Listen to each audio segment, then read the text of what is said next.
Assalamualaikum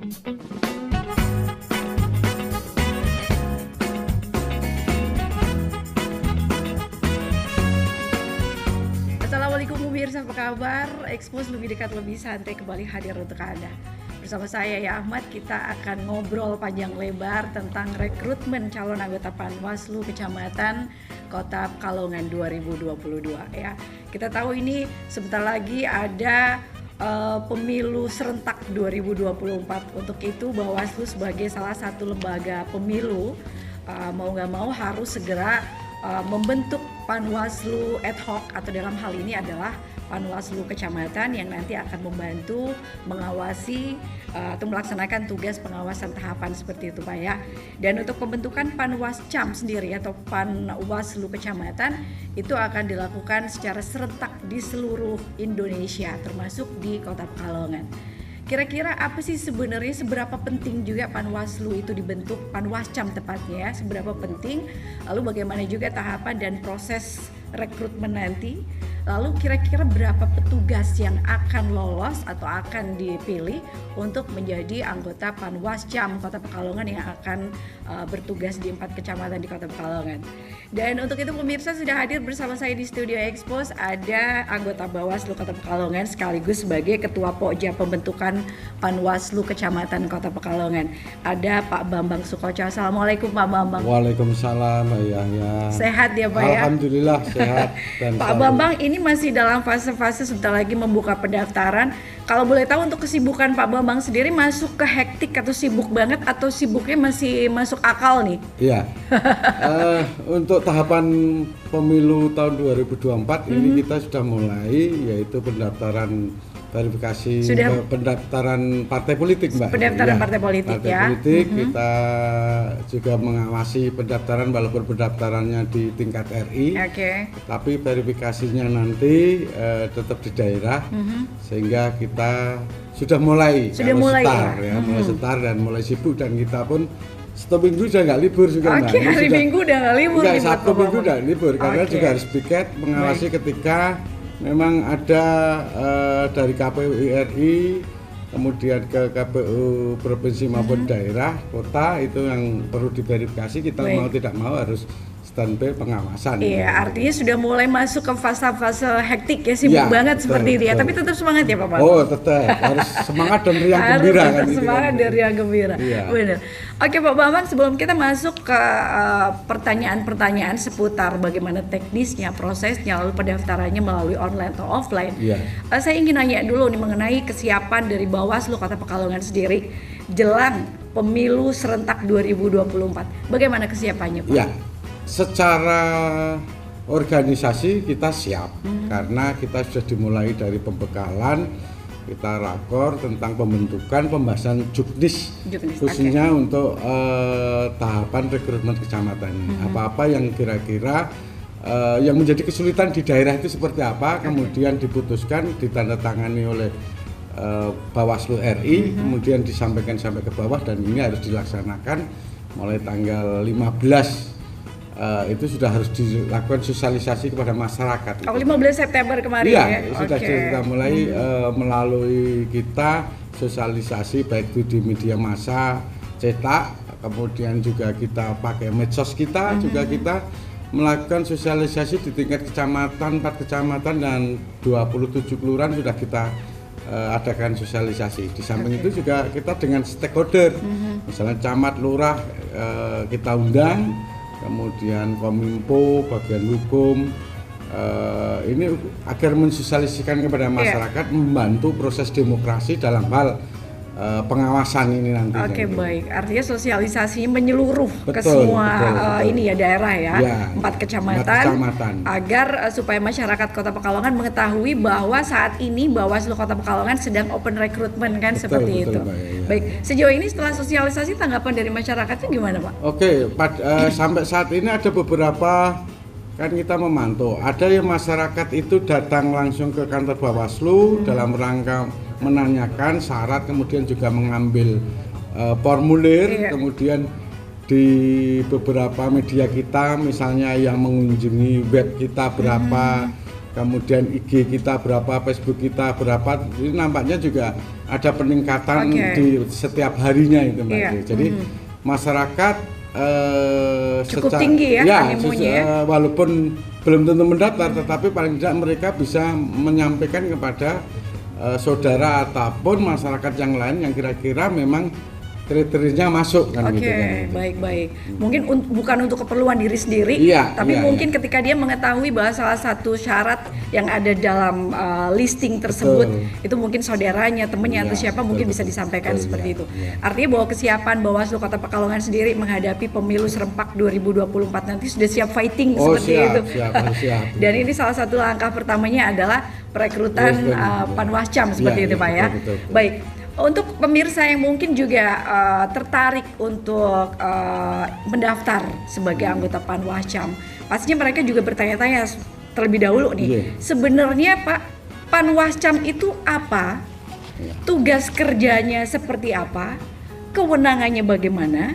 Dan tanggung jawab yang diemban oleh salah seorang atau seorang anggota Panwascam itu seperti apa? Mungkin bisa disampaikan di sini Pak. Secara singkat ya. Untuk edukasi Betul. Panwascam itu adalah panitia pengawas kecamatan, itu ad hoc, yang mana di atasnya, di tingkat atasnya adalah Bawaslu di tingkat kota atau kabupaten.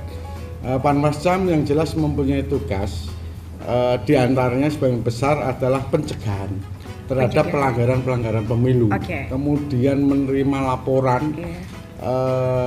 Ketika ada pelanggaran, dan ini wajib kalau sudah menerima laporannya wajib untuk ditindaklanjuti kan gitu. Kemudian juga mengawasi semua tahapan yang ada di pemilu, baik itu dimulai pendaftaran calon, verifikasi partai politik, nanti kan verifikasi faktual ya ke dukungan calon itu nanti insya Allah bulan November Desember Panwascam sudah kita libatkan.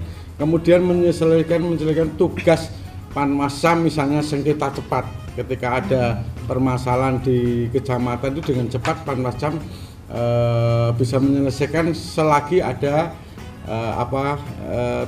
pelimpahan wewenang dari Bawaslu, gitu. Juga melaporkan kepada Bawaslu Kota terhadap tugas-tugas yang diembannya. Gitu. Baik.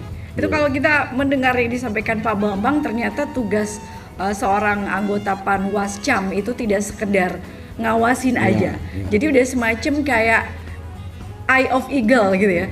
Ngawasin dengan mata tajam setiap pelanggaran yang terjadi dan itu harus segera ditindaklanjutin seperti itu ya. Walaupun ini sifatnya ad hoc, tapi ternyata perannya juga sama-sama penting ya Pak dengan Bawaslu yang sudah berketetapan seperti itu. Betul. Karena ini kita sampaikan tugas Panwascam ini nanti di 2024 itu ada tahapan yang beririsan dengan pilkada. Jadi 2024 karena di bulan Februarinya adalah tanggal 14 itu adalah pemilu serentak, memilih presiden, wakil presiden, DPR, DPRD provinsi, DPR RI, kemudian DPRD kabupaten kota, juga DPD gitu kan. Kemudian di tengah-tengah nanti ada tahapan di pilkadanya kan, sehingga ada dua tugas gitu ya, di mengawasi di pemilu serentak juga di pilkadanya. Jadi nanti agak panjang ini, mungkin dalam sejarah tugas Panwascam ini agak panjang. Iya, sampai kurang lebih ya 27 bulan. Ini kayak baru kali ini ya Pak? Iya, kalau kemarin ada jedanya. Ada jedanya ya, jeda kemudian jadi tidak mungkin dalam satu kecamatan itu ada Panwascam 2 kan gitu ya. Tetapi ini mekanisme nanti atau mau istilahnya langsung diguguhkan dan sebagainya ini, tapi ini nanti beriringan dengan pilkada. Iya, ini agak berbeda tugas Panwascam untuk tahun ini. Itu akan lebih panjang dibandingkan periode sebelumnya ya, karena kebetulan untuk tahun 2024 nanti selain pemilu serempak itu juga ada pemilu kada. Dan itu beririsan ya. Baik. Pak, kalau kita melihat 2024 kan baru 2024 nih. Ada yang mengatakan rentang waktunya masih panjang loh, ada 1 tahun lebih lah. Kenapa kok seperti yang disinggung tadi bahwa Bawaslu itu dituntut untuk segera membentuk Panwaslu ad hoc? Ya. Dalam hari ini ada Panwascam. Ya. Itu seberapa perlu sih Panwascam segera dibentuk gitu, Pak? Ya, sesuai Undang-Undang Nomor 7, Undang-Undang Pemilu, itu Bawaslu atau Panwas Kecamatan itu dibentuk 2 bulan sebenarnya. 2 bulan sebelum tahapan. 2 bulan sebelum tahapan. Dan 1 bulan setelah pemilihan kan gitu kan. Ya, jadi ini kita ikut undang-undang. Nah, walaupun sebenarnya ini sudah lewat tahapan baru dibentuk. Ya. Kan ini udah agak telat sebenarnya. Iya, agak telat dan seharusnya sebelum tahapan itu Panwas Kecamatan sudah ada seharusnya. Itu kenapa telat, Pak? Ya ini urusan yang ada di pusat. Yang ada di pusat, karena pusat ya. PKPU-nya juga belum siap saat itu. Kemudian Bawaslu kan mengikuti apa yang diputuskan di PKPU kan gitu kan. Kemudian misalnya terhadap pendaftaran partai politik itu ya PKPU-nya menerbitkan PKPU nomor 4 misalnya. Itulah kita turunan PKPU itu yang kita buat namanya Perbawaslu yang mengatur tentang bagaimana mengawasi proses pengawasan verifikasi pendaftaran itu. Iya, ternyata seperti itu. Jadi telat dari agenda tetapnya, tapi ternyata karena pusat, bukan dari daerah. Baik, Pak, tugas seorang Panwascam kan sangat complicated, ya, sangat penting banget. Untuk supaya hasil nanti dari pemilu apapun itu, entah pemilu kada ataupun pemilu serempak itu kondusif sampai akhir. Itu tugas Panwascam juga penting di situ ya. Pastinya kita harus mendapatkan seorang Panwascam atau anggota Panwascam yang memiliki kualitas yang paling bagus lah ya. Bagaimana dari Bawaslu sendiri untuk mendapatkan anggota Panwascam yang terbaik menurut Bawaslu sendiri, apa yang sudah dilakukan selama ini? Ya, sebelumnya saya koreksi kita lurus dulu, dulu ya. Jadi Panwascam itu tidak ada tugas khusus menjaga kondusivitas. Oh, itu tidak ada ya? Ada. Tetapi kita tidak lari dari sana. Tetap ada benang merahnya ya? Yang jelas kita mengawasi semua tahapan itu, menegakkan demokrasi, ya, bersama rakyat kita awasi pemilu, bersama Bawaslu kita tegakkan keadilan pemilu. Jadi kita tidak akan lari dari sana. Ketika ada pelanggaran itu, Bawaslu akan melakukan penindakan. Tetapi sebelum itu, upaya kita adalah pencegahan. Ketika peserta pemilu sebelum melakukan misalnya tahapan kampanye dan sebagainya, biar tidak terjadi pelanggaran, kita upayakan pendekatan, kita komunikasi, kita bangun jalin silaturahmi dan sebagainya. Dalam tanda kutip ini bukan berarti kita memihak, itu tidak, tetapi upaya pencegahan itu kita dahulukan sehingga dalam rekrutmen ini kita memang mencari masyarakat yang kira-kira memang ada kriterianya, yaitu misalnya jujur, kemudian adil itu tidak memihak ke sana, profesional, punya kredibilitas yang tangguh, kemudian juga yang utama ini mau belajar dan bersedia bekerja penuh waktu kan gitu. Nggak bisa istilahnya disambi ke sana karena Panwas setiap ini harus fokus ya Pak ya? Iya harus itu kan, utamanya gitu ya. Jadi di samping itu juga secara pengetahuan kita nanti ada tes namanya CAT ya. CAT nanti kalau tertulis ya itu kan juga tidak ada yang menolong kecuali memang dia memahami kan gitu ya, nggak bisa saling bekerja sama karena itu satu dengan yang lain akan soalnya beda kan, gitu kan. Mereka harus memang betul-betul betul-betul harus pribadi disiapkan benar karena fight dengan teman-teman yang kira-kira nanti menjadi saingan atau kompetitif gitu. Baik, paling tidak persyaratan yang disampaikan oleh Pak Bambang tadi terkait dengan rekrutmen calon anggota Panwascam itu ketika mereka berhasil melewati tahap per tahap tes gitu ya, bisa dianggap tes ya. Itu nanti ketika sampai masuk ke tahap pengumuman itu akan menghasilkan seorang anggota yang berkualitas. Iya. Seperti itu. Baik Pak Bambang, untuk obrolan kita akan kita lanjutkan sesaat lagi. Untuk pemirsa jangan kemana-mana, kita akan kembali setelah yang satu ini.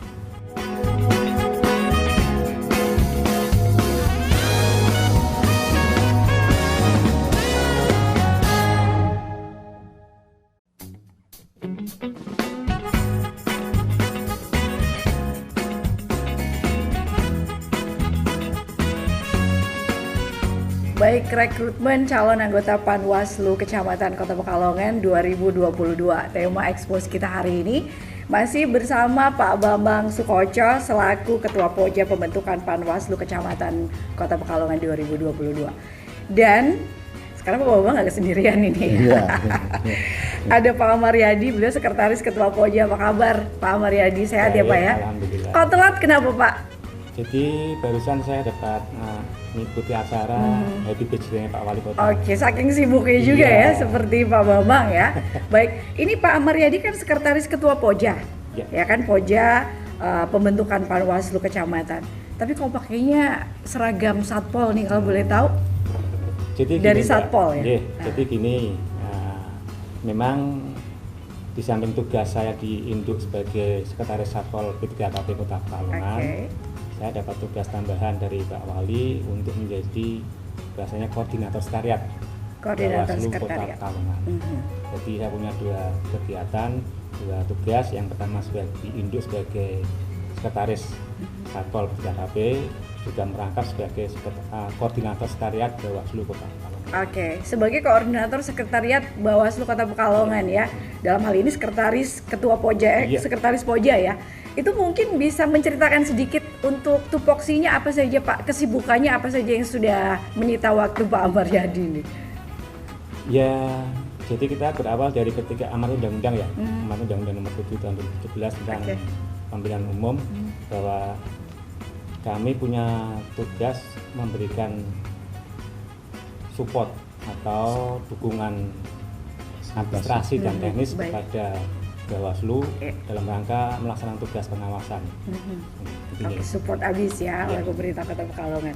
Baik, kembali ke Pak Bambang, ini melanjutkan obrolan kita Pak Bambang yang sempat terputus tadi. Ini mengenai pendaftaran sendiri, kalau boleh tahu ini kita lagi ngobrolin masalah pendaftaran rekrutmen ya Pak Amaryadi. Untuk tahapan pendaftaran sendiri ini dibuka mulai kapan sampai kapan? Lalu apakah sistemnya online atau offline atau dua-duanya Pak Bambang? Jadi sudah saya sampaikan tadi, tanggal 15 September itu sudah mulai sosialisasi sampai tanggal 21 nanti sudah mulai masyarakat bisa menyerahkan formulir pendaftaran. Dari 15 sampai 21? Ya, 21 nanti sampai 27. 21 sampai 27 itu masyarakat mengembalikan formulir. Oh gitu. Ya. Setelah itu ada namanya seleksi administrasi, Mbak. Jadi seleksi administrasi masyarakat yang syarat-syarat di sana misalnya KTP, fotokopi KTP ada, ijazah ada, kemudian surat pernyataan ada, kemudian surat keterangan sehat jasmani dulu dari puskesmas atau rumah sakit pemerintah ada. Tetapi ada namanya seleksi administrasi. Seleksi administrasi itu ketika masyarakat nanti diberikan checklist misalnya. KTP ada, tetapi syarat di sana KTP itu harus usia saat mendaftar 25 tahun. Saat mendaftar usianya harus 25 tahun. Iya, 25 tahun. Di bawah itu nggak bisa? Nggak bisa, 20 tahun. Kalau ke atas memang tidak ada batasannya. Usia minimal 25 tahun. Untuk Panwascam. Panwascam gitu kan. Jadi kalau batas ke atas di undang-undang maupun di juknis kami tidak ada. Kemudian ada lagi namanya ijazah. Ijazah itu minimal SLTA atau sederajat dan harus dilegalisir kan, atau di keabsahannya dilegalisir. Ketika memang dia menyerahkan tanpa legalisir, otomatis mereka kan tidak lolos administrasi, kecuali memang saat menyerahkan itu dia menyampaikan misalnya ijazah aslinya, bahwa saya punya ijazah aslinya karena mungkin sekolahnya harus di Kalimantan dan sebagainya dan tidak mungkin ditempuh dengan cara cepat itu kan gitu kan. Itu diberikan kesempatan. Juga hal-hal yang lain misalnya kok harus difotokopi 3, surat pernyataannya harus bermeterai dan sebagainya. Ini adalah syarat administrasi. Ketika syarat administrasi itu sudah, baru mereka diumumkan memenuhi syarat dan untuk bisa melaksanakan mengikuti tahapan selanjutnya. Ini bisa ke offline dan online, karena sebenarnya konsepnya ini kan bagi masyarakat yang jauh, gitu. Ini misalnya di luar Jawa, kalau di Kota Pekalongan saya kira diantar aja selesai. Tetapi ngunduh dari syarat-syarat bisa juga kan, tetapi tanggal 27 itu harus diserahkan berkasnya, Mbak. Kalau tidak diserahkan berkasnya, mereka mungkin tidak bisa mengikuti yang seleksi selanjutnya, karena kan belum dinyatakan lolos syarat administrasi kan itu kan. Jadi boleh langsung datang, langsung nanti ke itu, atau kan pos juga boleh. Tetapi pos itu adalah saat kita terima tanggal 27, jangan sampai bukan stempel pos ya. Kalau stempel di tanggal 27 masih bisa masuk ya Pak? Ya kalau petugas posnya bisa menyampaikan ke kita tanggal 27 bisa. Tetapi kalau sampai lewat berarti ini kan tidak, cara administrasi sudah tertutup terlihat. Iya gitu Mbak. Oke, itu tahapannya ya. Jadi mungkin Anda pemirsa yang sedang menyaksikan program ini, seperti yang disampaikan Pak Bambang tadi, bahwa waktunya juga lumayan padat, lumayan singkat, jadi bisa dimanfaatkan sebaik-baiknya. Ini mumpung masih ada waktu kan ya. Baru besok ini bisa ambil formulir dulu kan? Boleh, bisa download boleh, dan datang boleh juga. Datang langsung ke kantor Bawaslu di Jalan Pembangunan nomor 5. Pembangunan, atau bisa downloadnya lewat apa nih? Di emailnya yang di Pokja. Ada websitenya nggak Pak? Websitenya ada juga. Ada mungkin bisa nanti dicatat di sini ya. Juga di medsosnya Bawaslu Kota Pekalongan juga ada. Ada deh. Ada. Ini ya. Di Pokjawaskam 2024 Kota Pekalongan @gmail.com itu emailnya. Nanti di bawah sini ada alamat websitenya, jadi bisa mengunduh semua syarat-syaratnya ada di situ semua. Emang kalau kita melihat persyaratan, saya sempat tadi melihat persyaratan yang dikirim ke saya ya, persyaratan dan kelengkapan itu bukan cukup lagi tapi sangat banyak ya Pak. Dan misalnya di pemirsa atau masyarakat pengen tertarik untuk menjadi salah seorang anggota Panwascam 2022 untuk ini ya, pemilu 2024 ini, itu benar-benar harus paham. Karena eman-eman kalau sebenarnya mereka mempunyai kapasitas, tapi banyak syarat yang nggak bisa dipenuhi atau dilengkapi, itu otomatis akan gugur kan? Oke. Terkait KTP Pak, apakah harus KTP Pekalongan atau KTP luar pun bisa? Ketika masyarakat mau mendaftar, memang KTP mendaftar Panwascam di Kota Pekalongan harus berdomisili di wilayah Kota Pekalongan. KTP-nya Kota Pekalongan. Kota Pekalongan, tetapi kalau dulu itu kan ada batasan wilayah. Sekarang tidak. Mau utara, mau daftar selatan mau daftar barat, boleh. Lintas kecamatan boleh. Boleh. Tetapi kita tidak akan mengarahkan. Gitu. Ya, karena kalau mengarahkan kalau mana yang kosong dan sebagainya, itu juga tambahan, Mbak. Jadi kebutuhan tadi kita setiap kecamatan minimal 2 kali kebutuhan kita. Kebutuhan Panwascam itu ada 3 personil. Jadi minimal pendaftaran itu ada 6. 2 kalinya kan harus 6. 2 kalinya 6. Dan itu harus ada memperhatikan 30% kota perempuan. Kota perempuan. Bisa-bisa kita memberikan kesempatan, karena perintah undang-undang itu hanya memperhatikan, tetapi ada kekhususan. Ketika nanti 2 kali 2 kebutuhan berarti 6 belum ada perempuan, ya harus kita perpanjang 5 hari. Gitu. Ya, memberikan kesempatan. Tetapi ini kami sampaikan kepada masyarakat, ini tidak mutlak mereka ada perempuan harus jadi, enggak, juga tetap melihat nilai dari CAT, terus kemudian juga nanti hasil wawancara kita, karena jangan menentukan ketika mereka CAT-nya bagus secara akademik tetapi kewilayahan nggak mengerti. Kemudian juga tentang pengetahuan kebangsaan, apa partai politik atau apa, dia tidak mengetahui tentang tugas-tugas Bawaslu seperti apa, Panwas seperti apa. Ini karakter mereka akan kita nilai, juga pengetahuan mereka. Juga kita ada penilaian terhadap masukan masyarakat. Penilaian masukan masyarakat? Iya, masyarakat ketika syarat mereka, walaupun tadi Mbak mengatakan bahwa itu syaratnya sangat rigid banyak, tapi itu kan dirangkum dalam satu surat pernyataan. Iya, Nah, surat pernyataan tidak begitu banyak, misalnya tidak menjadi anggota partai politik, setia Pancasila, dan itu kan satu kesatuan yang diwujudkan dalam satu bentuk surat pernyataan. Tetapi kalau yang kepribadian, kepatasan, kepatutan menjadi seorang panwas di kecamatan, itu masyarakat, oh ternyata itu dulu timnya ini tidak netral dan sebagainya, ini masukan masyarakat menjadikan pertimbangan. Walaupun nanti kita tidak semata-mata hanya kita tetap ada namanya check and recheck, verifikasi terhadap klarifikasi terhadap masyarakat, dan insya Allah masyarakat ini yang berikan masukan kepada kita akan kita jamin kerahasiaan pelapor atau pemberi informasi kan gitu kan. Tetap kita nanti akan bertindak profesional, adil, atau kebenaran itu kan gitu menjadi pertimbangan. Iya, ini terkait keterwakilan perempuan sebenarnya menarik sekali ya. Ada 30% lah, 30% wanita atau perempuan itu harus masuk sebenarnya ya. Iya masuk. Iya, tapi ternyata kalau misalnya satu kecamatan atau mungkin sekota Pekalongan itu untuk sampai batasan waktu terakhir pendaftaran nggak ada perempuan yang daftar, itu diperpanjang. Itu sampai batas waktu kapan, Pak? Hanya kali perpanjang. Kalau perpanjang hari kerjanya itu 5 hari, kalau kalender sampai 7, karena kan ada libur Sabtu Minggunya kan itu kan. Itu 5 hari kalau di hari kerja 5 hari. Kalau tidak ada, ya sudah, upaya kita sudah kita lakukan. Saat ini kita sosialisasi juga, kita kelompok sasaran misalnya perempuan dari Patayat, Muhammadiyah ya Pak ya, kemudian GOW, Dharma Wanita, PKK, ini sudah kami sampaikan sosialisasi ini kan gitu. Terus kalau upaya itu sudah kita lakukan, mau apa lagi kalau tidak ada kan, karena sudah menanti tahapan berikutnya. Tidak mungkin kita tinggal tahapan sudah jalan kita belum dilantik sendiri kan gitu.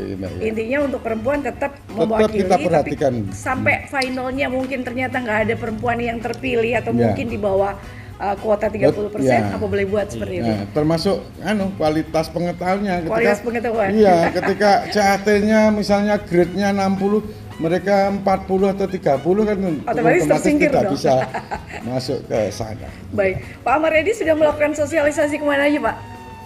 Ya, tadi seperti disampaikan oleh Pak Bambang ya, selaku Ketua Pokja, bahwa kami sudah sosialisasi tadi melalui ormas yang berbasis perempuan, ya, juga sosialisasi kepada pihak kecamatan dan kelurahan.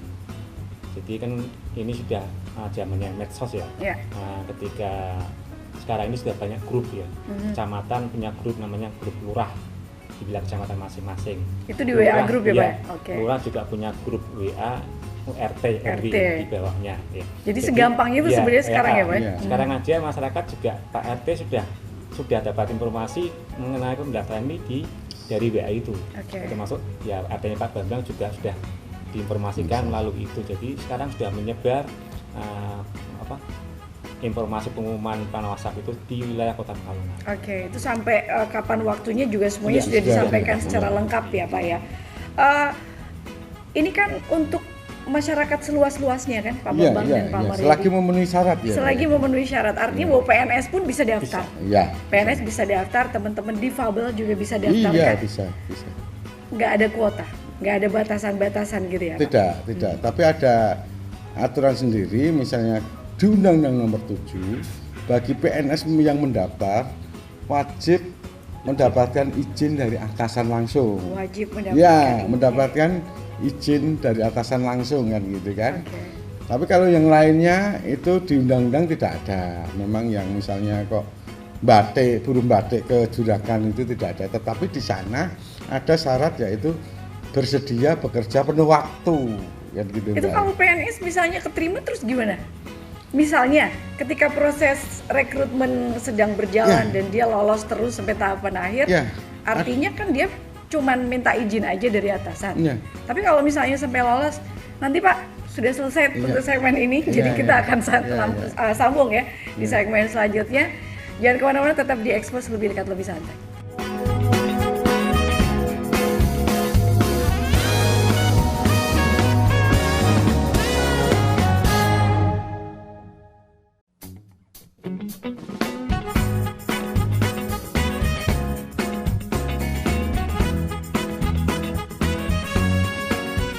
Baik, terima kasih untuk Anda yang masih terus bergabung bersama kami di Expose Lebih Dekat Lebih Santai, dan semakin seru aja obrolan dengan Pak Bambang, dengan Pak Amaryadi juga.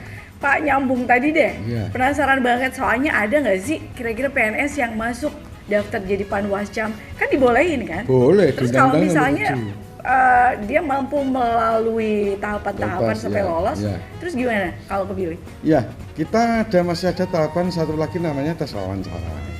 Wawancara itu untuk mengetahui karakter, kemudian pekerjaan, mungkin secara pribadi, keluarga, anak berapa. Kalau perempuan loh ya, kadang anak saya masih kecil dan sebagainya. Kalau kita angkat padahal penuh waktu, nanti jam 9, 10, 11 belum pulang seperti apa. Itu kan menjadi pertimbangan. Termasuk PNS. PNS itu di Undang-Undang Nomor 7 dibolehkan, bahkan di aturannya itu, syaratnya itu harus ada izin dari atas, selesai itu kan. Tetapi ada hal yang lain mungkin di luar kita, ada yang peraturan di luar undang-undang ini, misalnya dari BKN ya, itu ada tahun 2018 itu yang tidak memperbolehkan. Dari BKN tidak memperbolehkan. Kalaupun boleh, itu silahkan mereka cuti di luar tanggungan negara, sehingga murni dia tidak mendapat gaji dari PNS-nya, tetapi memperoleh dari honor panwascam. Tapi ketika nanti purna, dia sudah bisa kembali lagi ke PNS, bukan berarti milih itu cut secara jadi bukan pensiun atau tidak. Jadi cuti ketika di akhirnya memilih panwascam ini Iya. Artinya ketika tugas panwascam sudah purna, bisa kembali lagi ke tugasnya sebagai seorang PNS. Selagi memang harus ada izinnya, Mbak ya. Oke. Pak, dari tahapan ke tahapan itu apakah ada sistem gugur, Pak? Artinya dari tahapan pertama itu tahapan administrasi misalnya, itu calon apakah nanti ada yang maju atau gagal, ataukah semua itu lolos sampai akhirnya ke tahap pengumuman? Iya, ada 3 tahapan. Yang pertama ada administrasi, jelas. Administrasi, ketika administrasi misalnya kurang surat keterangan sehat dari puskesmas atau tidak ada, berarti kan dia gugur. KTP tidak kurang dari 25 juga bisa gugur. Administrasi itu ya. Kemudian yang lolos itu nanti akan kita umumkan untuk bisa mengikuti tes selanjutnya, yaitu CAT kan.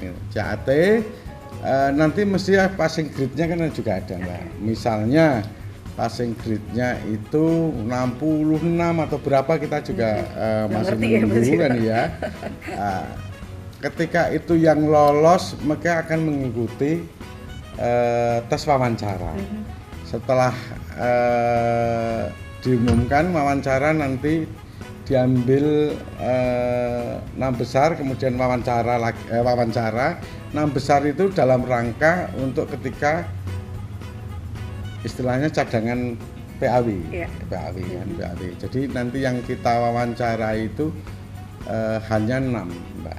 6. Sampai akhirnya yang lolos ya. Ya, itu ranking dinilai itu langsung bisa dilihat kalau CAT kan, Mbak ya.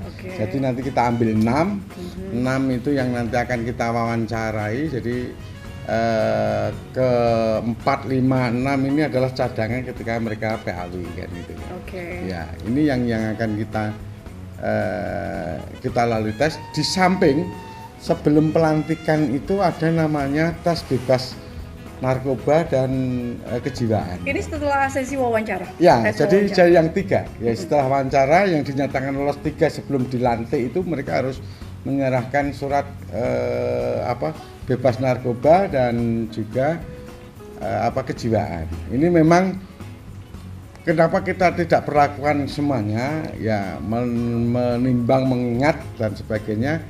Ini kan kasihan kan ketika mereka harus, saya kira biayanya lebih dari 500 prosedurnya kan, agak lama, biayanya juga nggak murah ya. Itu ada 3 itu otomatis kan gitu. Kalau mereka nggak sanggup ya mungkin yang satunya kan bisa naik kan gitu kan gitu. Nah, jadi itu yang utama. Ya. Jadi hanya yang 3 mau dilantik sebelum pelantikan itu harus sudah menyerahkan surat syarat yang itu, yaitu bebas narkoba dan tes kejiwaan.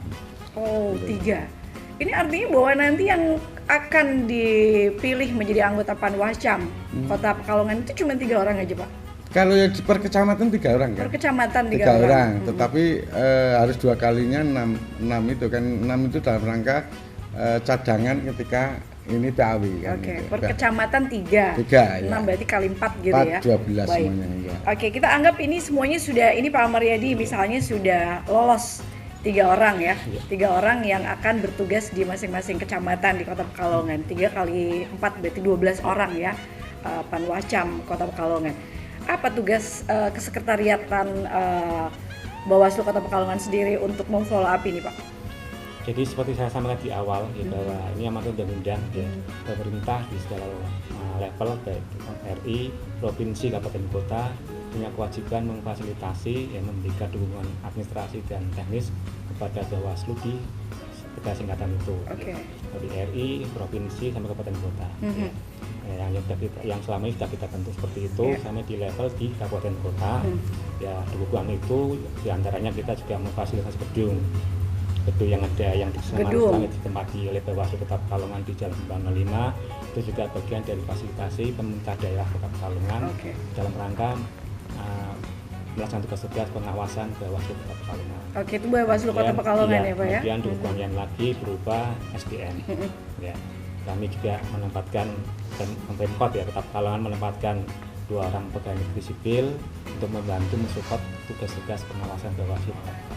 Itu per kecamatan berapa, Pak? Dibantu PNS? Sana ya, setelah itu baru kita juga ada support lagi ya, anggaran juga kita support ya.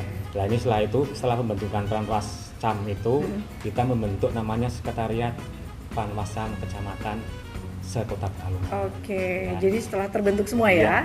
Setelah terbentuk seperti itu, nanti setelah itu baru kita menunjuk namanya pegawai negeri sipil yang tugasnya juga sebagai kepala sekretariat ya. Itu juga ada nanti dan dibantu beberapa staf pendukung maupun teknis untuk membantu tugas-tugas Panwascam di kecamatan masing-masing. Oke. Itu berarti yang menghandle kesekretariatan harus dari unsur PNS itu gimana, Pak? Iya. Iya. Ya, ada yang dari unsur PNS dan ada yang non PNS. Oke. Itu berarti dari kesekretariatan juga membantu kalau untuk Kota Pekalongan kan gedung Bawaslu. Kalau nanti per kecamatan ada bantuan apa, Pak? Juga ada sarana juga. Biasanya kita menginduk di kecamatan karena mudah koordinasi. Oh iya, lebih mudah koordinasi lebih itu ya, Pak. Tapi kalau ruangan mungkin, Pak. Ya. Iya. Kita siapkan Jadi ruangan. disiapkan ruangan juga. Dari Pak Camat, ya kecamatan menyiapkan ruangan untuk sekretariat Bawaslu kecamatan. Panwascam ya. Baik. Ini Pak Amaryadi selama masa perekrutan ini sejauh ini untuk Pak Amaryadi dulu ya, Pak ya? Ya, ini menemukan ini nggak ketika di lapangan menemukan kendala atau tantangan atau semuanya berjalan baik-baik aja, Pak? Kalau terkait kantor sekretariatan di kecamatan, kami sudah memetakan, sudah menginventarisir yang mudah-mudahan 4 kecamatan clear, artinya sudah menyediakan menyiapkan kantor atau ruangan untuk sekretariat Panwaslu kecamatan. Kita sudah keliling ke 4 kecamatan, ya ada ya memang ada beberapa trouble di awal ya, tapi saya yakin bisa kita atasi ya. Kalau di kecamatan Pekalongan misalkan di selatan juga sudah Pak Camat sudah menyiapkan tempat, memang untuk kemarin juga sudah seperti tahun kemarin ya, juga tahun yang lalu pilkada dan sebagainya juga sudah siap. Kemudian di utara juga siap. Di kecamatan timur itu memang karena kondisinya masih dibangun ya, dibangun Pak, bangun total. Sehingga ya mungkin insya Allah bulan Desember ini mungkin bisa selesai, sehingga kita bisa punya ruangan Panwascam di kecamatan timur. Ya, yang untuk barat juga masih kita koordinasikan lebih lanjut dengan Pak Camat, karena memang kita melihat di lapangan memang kondisinya memang kita berharap yang di Pekalongan Barat. Ya, kita berharap tetap di Kota Pekalongan tetap akan bareng menginduk di Kecamatan Barat. Kita berharap itu ya karena memudahkan koordinasi. Iya, memudahkan koordinasi, lebih ke pertimbangannya lebih ke itu ya, Pak ya. Artinya bahwa kalaupun ada kendala nggak terlalu berat lah. Semuanya bisa dilalui ya. Baik, kalau Pak Bambang sendiri ada nggak menemukan kendala, tantangan selama ini? Ya, kami Pokja sangat berhati-hati. Karena bagaimanapun risiko, walaupun ini risiko suatu pekerjaan, kami akan berjalan sesuai dengan prosedur yang ada. Ketika misalnya KTP umurnya kurang 1 hari pun nggak bisa ya, kan, Pak? tidak bisa, karena kami nanti ada sanksi yang namanya DKPP gitu. Kemudian kami juga harus belajar disiplin, misalnya tes CAT jamnya misalnya jam 7, kemudian kita akan bersama dengan kira-kira toleransi berapa ketika mereka terlambat. Iya. Jangan sampai yang terlambat ini lolos, kemudian kami dipermasalahkan. Tetapi kalau sudah bersama dan sebagainya, kemudian juga kita tidak boleh mengarahkan sesuatu dan sebagainya, ya biar masyarakat lah ya, itu kehati-hatian.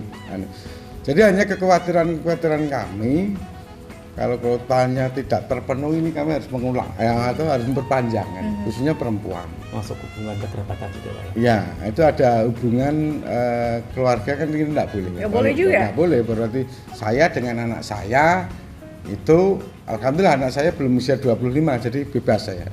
Istri saya PNS, jadi tidak boleh kan juga kan, gitu. Nggak mungkin kan. Jadi ini kekerabatan, definisi kekerabatan seberapa dekat Pak? Ya, seberapa ini jauh yang nih? kita peroleh itu ya antara suami, istri, anak. Tapi Suami, kalau istri, anak. iya, kalau saudara dan sebagainya Boleh itu ya. nanti sampai Kanjeng Nabi sampai sekarang juga dihubungkan selesai kan gitu. Kita kan. semua saudara. Ya, saudara kan Oke. gitu. Itu Mbak, yang kekhawatiran kami itu jangan sampai itu terjadi. Kita akan berbuat atau bertindak profesional. Jadi di sini tidak dipungut biaya. Kalau ada yang pungut biaya itu hoax gitu kan. Enggak ada. Ini yang penting nih Pak, jadi selama masa rekrutmen ini sama sekali Bawaslu nggak memungut biaya ya, sepeser pun ya. sepeser pun. Artinya ketika dalam masa rekrutmen ini mungkin pemirsa yang tertarik untuk mendaftar itu ada yang mintain uang, Iya. itu adalah hoax. Nah, kecuali memang untuk kebutuhan ya Mbak ya, misalnya kok metre, terus kemudian ke puskesmas, memang kali ini kita tidak minta ke Pak Wali Kota untuk dibebaskan karena juga membantu mungkin pendapatan daerah kan 10.000 juga saya kira tidak anu ya berat kan. Baik, artinya semua kendala tantangan kalaupun ada itu bisa dilalui ya. Sementara apalagi masih Bawaslu bisa. lebih ke hati-hati aja. Siap, betul, gitu, betul, baik. betul. Pak, berapa lama sih masa jabatan seorang anggota Panwascam? Ya, ini agak lama karena satu ini seharusnya itu kan sebelum tahapan itu Panwas itu sudah terbentuk. Kemudian kalau kita lihat bulan ini September sampai nanti bulan mungkin di akhir tahun 2024 ini kurang lebih hampir 27 bulan. 27 bulan. Iya, jadi 27 bulan itu sudah menjadi Panwas pemilu dan juga Panwas pemilihan. Pemilihan pilkada Iya, itu ya. Pilkada itu nama kerennya memang sebutannya pemilihan itu. Oke, persiapannya 27 bulan untuk 2 hari Ya, pesta demokrasi ya. Betul. Kan 2 hari pesta demokrasi. Tapi kan pemilu enggak serempak bisa ya. begitu Mbak, Gitu ada kan. rangkaian-rangkaiannya. Ada rangkaian, makanya iya, itu ketika tahapan-tahapan ya. ketika ada perselisihan hasil, Iya. kemudian Itu butuh proses iya, pastinya. perselisihan hasil itu kan di akhir. Oke. Di akhir setelah ditetapkan baru mau sebelum ditetapkan, tapi ada namanya perselisihan hasil walaupun itu wewenang di MK, tetapi kita kan pihak yang terkait kan gitu. Misalnya kita menjadi saksi dan sebagainya Iya. gitu kan. Pak, boleh tahu nggak sih salary-nya berapa Pak? Rahasia atau boleh deh dikasih ini sedikit kisi-kisi? Pak, jadi kami Pak. sampaikan, tapi kemarin itu kami belum dikasih secara RAB, walaupun ini kita kan tidak bisa juga menutupi karena itu juga informasi publik yang kita sampaikan. Tetapi kemarin waktu kita rakor terakhir Pak hanya disampaikan di itu, tapi secara tertulisnya itu belum enggak itu. Oke. Ya kalau Panwascam tidak jauh dengan ya tahun-tahun kemarin sekitar ya sampaikan 2 jutaan. 2 jutaan ya. Lebih sedikit atau mungkin kurang sedikit. Ini di cover kesehatan nggak Pak? Ya, nanti Ada ya? semua seperti tahun lalu memang Pak Sek yang ngurusin ya, ini Pak Sek. Ini jaminan kerja ya Pak ya, jaminan kerja kita dibayar untuk jaminan kerja.